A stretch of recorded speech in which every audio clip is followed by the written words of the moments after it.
नमस्कार दोस्तों, स्वागत है आप सभी का। शैक्षिक प्रबंधन यानी कि स्कूल मैनेजमेंट की हमारी ये पहली क्लास है, जिसके अंतर्गत स्कूल मैनेजमेंट का सामान्य परिचय वो इस वीडियो के अंतर्गत हम देखने वाले हैं। RPC first grade school lecturer के फर्स्ट पेपर के सिलेबस में शैक्षिक प्रबंधन है वो दे रखा है, जिसके अंतर्गत 15 क्वेश्चन है वो आपके शैक्षिक प्रबंधन के पूछे जाएंगे फर्स्ट पेपर में, और 30 नंबर है वो आपके इसी टॉपिक से आने वाले हैं, शैक्षिक प्रबंधन से।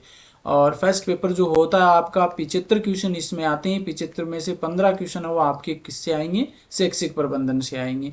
और ये 15 क्वेश्चन 30 नंबर के होंगे, यानी कि 150 में से 30 नंबर आपके किससे संबंधित हैं, शैक्षिक प्रबंधन से संबंधित हैं। और ये अगर आपका अच्छे से क्लियर हो गया तो आप आराम से 30 नंबर लेके आ सकते हैं। तो ये हमारी पहली क्लास है, जिसके अंतर्गत हम सामान्य परिचय इस वीडियो के अंतर्गत डिस्कस करने वाले हैं। और आगे रेगुलर मैं इस चैनल के माध्यम से आपको पूरा सिलेबस है वो करवाने वाला हूं, तो आप इस चैनल पर जुड़े रहिए। आइए शुरू करते हैं। शैक्षिक प्रबंधन यानी कि स्कूल मैनेजमेंट परिभाषा है: उपलब्ध संसाधनों का दक्षतापूर्वक उपयोग करना एवं किसी संस्था या संगठन के निश्चित लक्ष्यों को प्राप्त करना ही शैक्षिक प्रबंधन है। यानी हमारे पास जितने भी संसाधन उपलब्ध हैं, उन संसाधनों का अच्छे तरीके से या दक्षतापूर्वक उपयोग करके किसी संस्था या संगठन के जो लक्ष्य निर्धारित किए गए हैं, उन लक्ष्यों को प्राप्त करना ही क्या है, शैक्षिक प्रबंधन है। या फिर ये कह सकते हैं कि शैक्षिक प्रबंधन के द्वारा ही हम संस्था या संगठन के निश्चित लक्ष्यों को प्राप्त कर सकते हैं। विद्यालय में होने वाले शैक्षिक प्रबंधन में बालक, अभिभावक, शिक्षक, कर्मचारी वर्ग, धनराशि, भवन, उपकरण, प्रयोगशाला इत्यादि आते हैं। तो विद्यालय में जो हम शैक्षिक प्रबंधन करते हैं उनमें इन सभी को शामिल करते हैं: बालक, अभिभावक, शिक्षक, कर्मचारी वर्ग, धनराशि, भवन, उपकरण, प्रयोगशाला इत्यादि।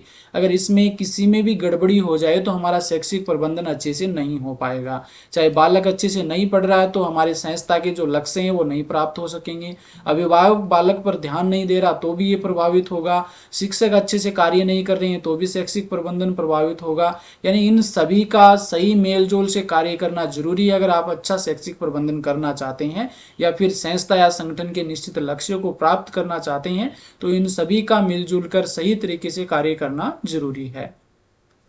मुख्य रूप से शिक्षा से संबंधित योजनाओं को दक्षतापूर्वक क्रियान्वित करना, उनका समय समय पर निर्धारण करना, मूल्यांकन करना, नई नई नीतियों का निर्धारण करना एवं व्यवस्था करना ही प्रबंधन है।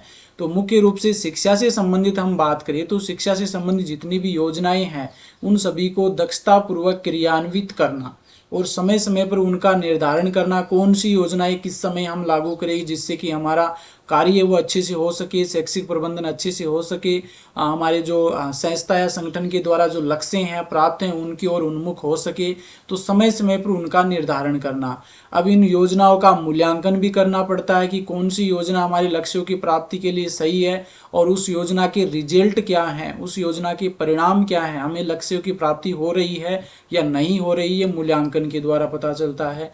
इसके बाद में नई नई नीतियों का निर्धारण करना और उनके लिए व्यवस्था करना ही क्या है, प्रबंधन है। डॉक्टर एस एन मुखर्जी के अनुसार इन्होंने परिभाषा दी है कि इनके अनुसार शिक्षा प्रशासन सामग्री के साथ साथ में मानवीय संबंधों की व्यवस्था से संबंधित है शैक्षिक प्रबंधन, या व्यक्तियों की मिलजुल कर उत्तम रूप से कार्य करने से है। यानी शिक्षा प्रशासन सामग्री का साथ साथ में हम उपयोग कर रहे हैं और इसके साथ में जो मानव शैक्षिक प्रबंधन में शामिल हैं उन सभी का आपस में किस प्रकार से व्यवस्था है, किस प्रकार का संबंध है और वो साथ में मिलकर मिलजुल कर उत्तम रूप से कार्य कर रहे हैं, तो ये भी क्या है, एक शैक्षिक प्रबंधन है। अगर ये सभी होंगे तो ही हम जो हमारे संस्था या संगठन के निश्चित लक्ष्य हैं वो प्राप्त कर सकेंगे।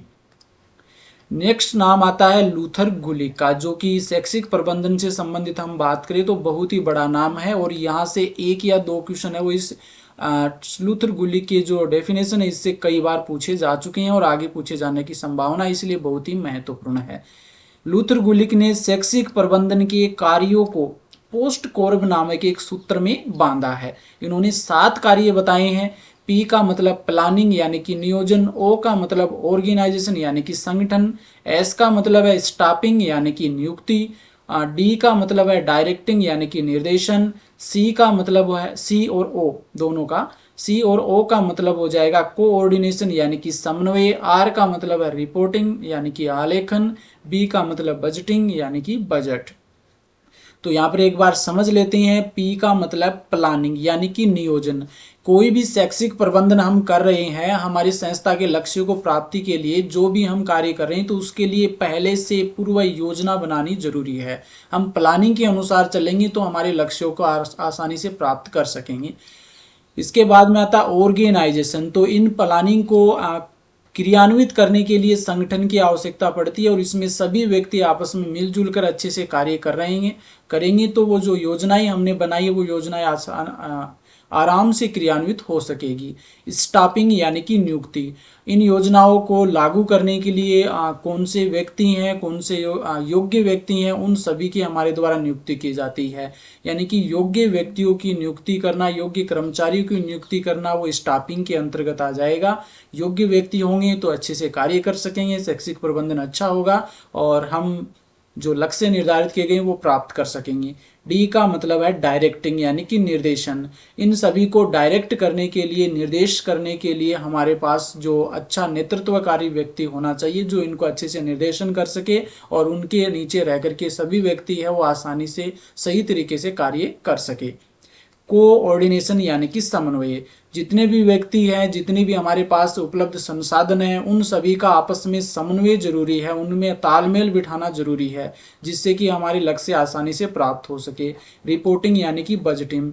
जो हम पीछे रिपोर्टिंग यानी कि आलेखन। जो पीछे हमने कार्य किए हैं, कौन सी योजनाएं की है, कितनी लक्ष्य को हमने प्राप्त कर लिया है, इन सभी का आलेख होना चाहिए, रिकॉर्ड होना चाहिए जिसमें हम ये लिख सकें कि किस प्रकार से हमने ये कार्य किए हैं और कैसे हमें आगे इसमें सफलता प्राप्त हो सकती है। बजटिंग यानी कि बजट। इन सभी योजनाओं को क्रियान्वित करने के लिए कितने धनराशि की हमें आवश्यकता पड़ेगी, उन धनराशि का विभाजन करना, कौन से कार्य में कितनी लगेगी, किस कार्य में कितनी लगेगी, तो बजटिंग भी इसमें एक महत्वपूर्ण रोल अदा करता है।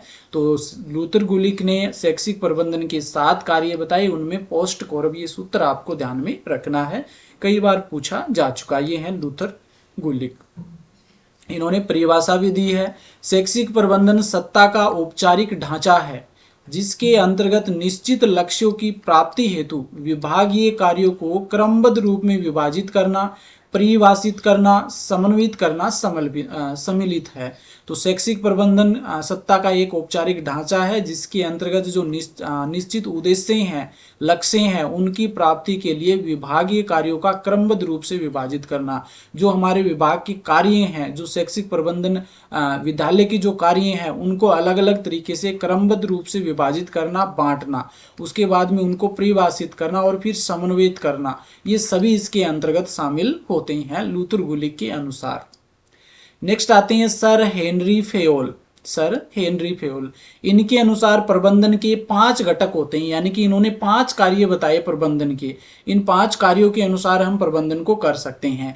पहला है नियोजन यानी कि प्लानिंग, ओ का ऑर्गेनाइजेशन यानी कि संगठन, सी का कमांड यानी निर्देशन, सी का कंट्रोल यानी नियंत्रण और सी ओ का कोऑर्डिनेशन यानी कि समन्वय। तो POCCC, प्लानिंग, ऑर्गेनाइजेशन, कमांड यानी कि निर्देश, नियंत्रण यानी कंट्रोल और कोऑर्डिनेशन यानी कि समन्वय। ये 5 घटक बताए हैं सर हेनरी फेयोल ने स्कूल मैनेजमेंट के। शैक्षिक प्रबंधन का अर्थ है पूर्वानुमान लगाना, योजना बनाना, संगठन करना, निर्देशन करना, समन्वय करना और नियंत्रण करना। यानी इन 5 घटकों को मिलाकर इन्होंने एक डेफिनेशन दी है कि शैक्षिक प्रबंधन का अर्थ पूर्वानुमान लगाना, योजना बनाना, संगठन करना यानी कि जितने भी व्यक्ति हैं उनको संगठित करना, निर्देशन करना, समन्वय करना, नियंत्रण करना। ये सभी क्या है, सर हेनरी फेयोल के अनुसार शैक्षिक प्रबंधन के 5 घटक हैं। JB सीयर्स के अनुसार शैक्षिक प्रबंधन की क्या परिभाषा दी है, इनके अनुसार हम बात करें तो शैक्षिक प्रबंधन एक प्रक्रिया है जिसका संबंध ऐसी व्यवस्था करने से है जिसमें संपूर्ण शैक्षिक कार्यक्रम सफलतापूर्वक हो सके। JB सीयर्स के अनुसार शैक्षिक प्रबंधन एक प्रक्रिया है, एक ऐसी व्यवस्था है जिसमें इस प्रकार की व्यवस्था करें कि जो संपूर्ण शैक्षिक कार्यक्रम है वो सफलतापूर्वक हो सके। जेडी मुने के अनुसार सामान्य उद्देश्यों की प्राप्ति के लिए प्रत्येक मानवीय संस्था को ही प्रबंधन कहा जाता है। सामान्य जो उद्देश्य हैं उनकी प्राप्ति के लिए जितनी भी मानवीय संस्था है उन प्रत्येक मानवीय संस्था को ही प्रबंधन कहते हैं। डिमोक के अनुसार शैक्षिक प्रबंधन का तात्पर्य आवश्यक मानवीय साधनों सामग्री की अनेक वस्तुओं को इस प्रकार क्रमबद्ध तथा प्रभावशाली ढंग से जुटाना है जिससे वांछित उद्देश्य अधिकतम प्राप्त हो सके। डिमोक के अनुसार हम बात करें तो शैक्षिक प्रबंधन का तात्पर्य है कि आवश्यक मानवीय साधन सामग्री और अनेक वस्तुओं को इस प्रकार क्रमबद्ध या प्रभावशाली ढंग से जुटाना, इस प्रकार से व्यवस्थित करना जिससे कि जो वांछित उद्देश्य हैं वो अधिक मात्रा में या अधिकतम प्राप्त हो सके। शैक्षिक प्रबंधन के मूल तत्व है, तो शैक्षिक प्रबंधन के मूल तत्व है निर्णय लेना, समस्या समाधान करना, मानवीय संबंध स्थापित करना और संचार करना, प्रचार करना। ये शैक्षिक प्रबंधन के मूल तत्व हैं। नेक्स्ट है शैक्षिक प्रबंधन की आवश्यकताएं, यानी शैक्षिक प्रबंधन की हमारे विद्यालयों में आवश्यकताएं किस प्रकार से पड़ी है, क्यों आवश्यकता इनकी पड़ी है, वो हम बात कर लेते हैं। योजना बनाना, आवश्यक अंग कार्यों का निर्धारण, शिक्षा संबंधी नीतियां बनाना। योजना बनाना, ये शैक्षिक प्रबंधन से योजना बनाई जा सकती है। आवश्यक अंग कार्यों का निर्धारण करना, यानी आवश्यक जो अंग हैं शैक्षिक स्कूल के अलग अलग जो विभाग हैं उन सभी के कार्यों का निर्धारण करना। शिक्षा संबंधी नीतियां बनाना, शिक्षा से संबंधित जो हम नीतियां बनाते हैं वो शैक्षिक प्रबंधन इसके लिए आवश्यक है कि योजना किस प्रकार से बनाएं, आवश्यक अंगों का कार्यों का निर्धारण है, शिक्षा संबंधी नीतियां हैं, इन सभी को करने के लिए हमें शैक्षिक प्रबंधन की आवश्यकता पड़ती है। लक्ष्यों की जांच करने हेतु शैक्षिक प्रबंधन की आवश्यकता है। शैक्षणिक कार्यक्रमों को सुचारू रूप से चलाने हेतु मानवीय साधन एवं सामग्रियों को सुढंग से उपयोग में लेना, समय समय पर सभी कार्यों की जांच करना, इन सभी में शैक्षिक प्रबंधन की आवश्यकता होती है। मूल्यांकन की प्रक्रिया प्रबंधन के द्वारा ही संभव है, यानी मूल्यांकन है ये प्रबंधन के बिना संभव नहीं है, प्रबंधन के द्वारा ही संभव है। ये शैक्षिक प्रबंधन की आवश्यकताएं हैं। नेक्स्ट है शैक्षिक प्रबंधन की विशेषताएं। इसकी मुख्य विशेषताएं क्या हैं? यह एक प्रक्रिया है, ना कि केवल मात्र व्यक्तियों का समूह है। ये प्रक्रिया है, यानी कि विद्यालय में बहुत सारे व्यक्ति रहते हैं, उन व्यक्तियों का समूह है, मात्र क्या है शैक्षिक प्रबंधन नहीं है। ये प्रक्रिया है, एक प्रोसेस है जिसमें कार्य किए जाते हैं और कार्य सुचारू रूप से करने पड़ते हैं और बाद में करने के बाद में हमें जो विद्यालय या संगठन या संस्था के जो लक्ष्य निर्धारित किए गए हैं वो लक्ष्य हमें प्राप्त हो सके। तो उन लक्ष्यों को प्राप्त करने के लिए ये है क्या है, प्रक्रिया है, केवल मात्र व्यक्तियों का समूह है नहीं है। शैक्षिक प्रबंधन संगठन की सभी स्तरों पर आवश्यक है। कोई भी संगठन शैक्षिक प्रबंधन का संगठन हो उन सभी के लिए आवश्यक है शैक्षिक प्रबंधन। यह एक नेतृत्वकारी प्रक्रिया है, सामूहिक प्रयास है, नेतृत्वकारी प्रक्रिया है और सामूहिक प्रयास है, यानी कि सभी मिलजुल कर इसमें कार्य करते हैं तो ही शैक्षिक प्रबंधन सही तरीके से होता है। यह एक सामाजिक प्रक्रिया है। देखो हमने शुरुआत में जब विद्यालय के अंदर स्कूल मैनेजमेंट की बात की थी विद्यालय में, तो उसमें देखो बालक आ गया, अभिभावक, साथ में कर्मचारी वर्ग है और इसके अलावा हेडमास्टर हो गए, अध्यापक हो गए। तो अब बालक और अभिभावक ये क्या है, समाज के हैं, तो सामाजिक प्रक्रिया है ये, यानी कि समाज के लोगों को भी इसमें शामिल किया जाता है। तो शैक्षिक प्रबंधन क्या है, एक सामाजिक प्रक्रिया है। शैक्षिक प्रबंधन पूर्व निर्धारित उद्देश्यों के लिए किया जाता है। पहले से संस्था या संगठन के उद्देश्य निर्धारित किए जाते हैं कि इस बार ऐसे मान लीजिए कि विद्यालय में इस बार 12th क्लास में हमें बालकों के 75+ नंबर लेके आने हैं, तो उन बालकों को अधिक से अधिक मेहनत करवाई जाती है, एक्स्ट्रा क्लासेज लगवाई जाती है और उन्हें 75% नंबर के लिए मेहनत करवाई जाती है। तो पहले से उद्देश्य निर्धारित हैं कि उस 12th क्लास में इतने बच्चों के हमें इतने नंबर लेके आने हैं, इस बार रिजल्ट अच्छा रखना है। तो पहले से उद्देश्य क्या है, निर्धारित किए जाते हैं और उसके लिए शैक्षिक प्रबंधन किया जाता है। शैक्षिक प्रबंधन अमूर्त है, तो यानी कि एक प्रक्रिया क्या होती है, हमें दिखाई थोड़ी देती है, तो जो दिखाई नहीं देता वो अमूर्त होता है। तो शैक्षिक प्रबंधन क्या है, अमूर्त है। शैक्षिक प्रबंधन कला व विज्ञान दोनों है। शैक्षिक प्रबंधन कला व विज्ञान दोनों है। ये है शैक्षिक प्रबंधन की विशेषताएं। नेक्स्ट है शैक्षिक प्रबंधन के उद्देश्य क्या हैं, क्यों किया जाता है शैक्षिक प्रबंधन। छात्रों को शिक्षा प्राप्ति हेतु अनुकूल वातावरण उपलब्ध करवाना, यानी कि छात्रों को शिक्षा प्राप्ति के लिए अनुकूल, उनके अनुसार वातावरण किस प्रकार का हो, कौन से वातावरण में बालक अधिक सीखते हैं, ऐसा वातावरण उनके लिए उपलब्ध करवाना। भौतिक एवं मानवीय संसाधनों में समन्वय स्थापित करवाना, भौतिक और मानवीय संसाधन है उनमें समन्वय स्थापित करना।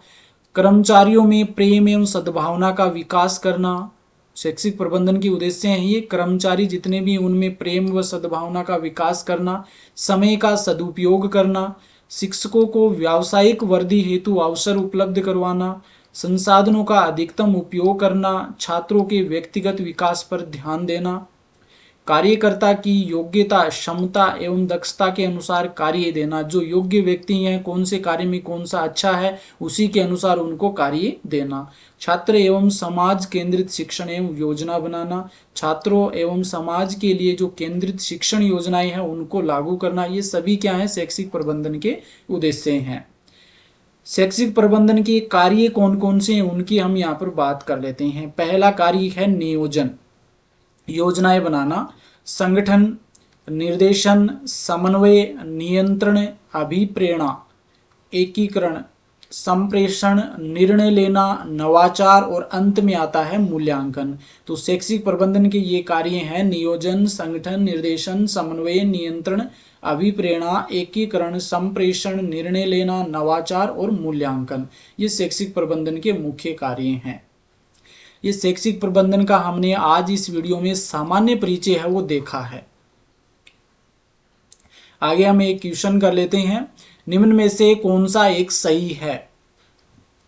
शिक्षा प्रबंधन अध्यापकों के उन प्रयासों के मॉनिटरिंग की एक वह प्रक्रिया है जिसके द्वारा वे अपने विद्यार्थियों को इस योग्य बना सके।